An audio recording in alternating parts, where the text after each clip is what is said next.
The Bible is a myth. Have you ever thought that? Or maybe you've heard someone else say that. Is that a reason to object to the message of Jesus? Here's how I would respond. First, I would want to explore if the Bible has changed over time. And the evidence that it hasn't is phenomenal. Compared to all other ancient documents, the Bible is without rival for how many copied manuscripts we have through time. The earliest fragments that we have are from around the year 150, and the earliest complete New Testament is from around the year 300.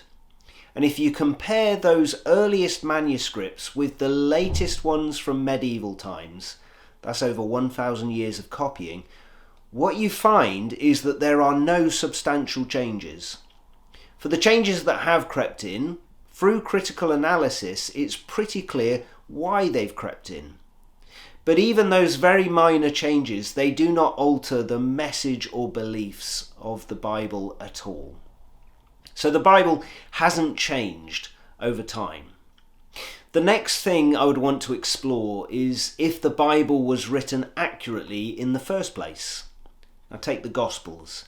If it was made up or written by people who weren't eyewitnesses or informed by eyewitnesses, they wouldn't get the incidental details correct.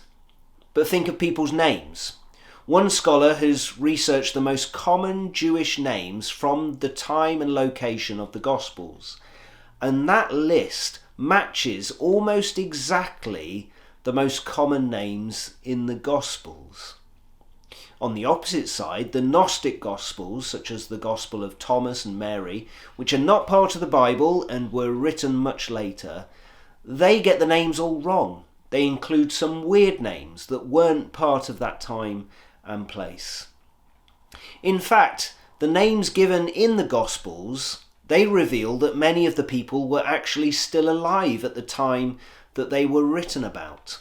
They were known to the churches, and therefore they could verify what was written.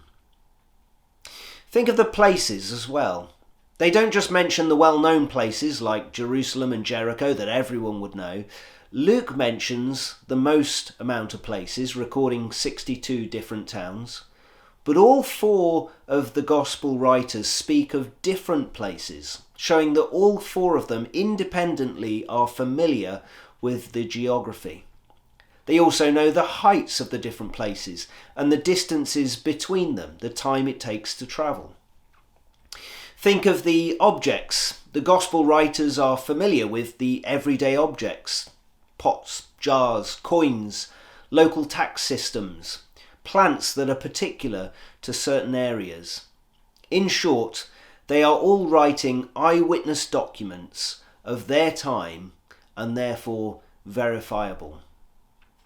Now that time of history is littered with myths, but I don't know anyone who believes in the reality of, say, Romulus and Remus, and anyone who stakes their lives on Romulus and Remus founding the city and kingdom of Rome.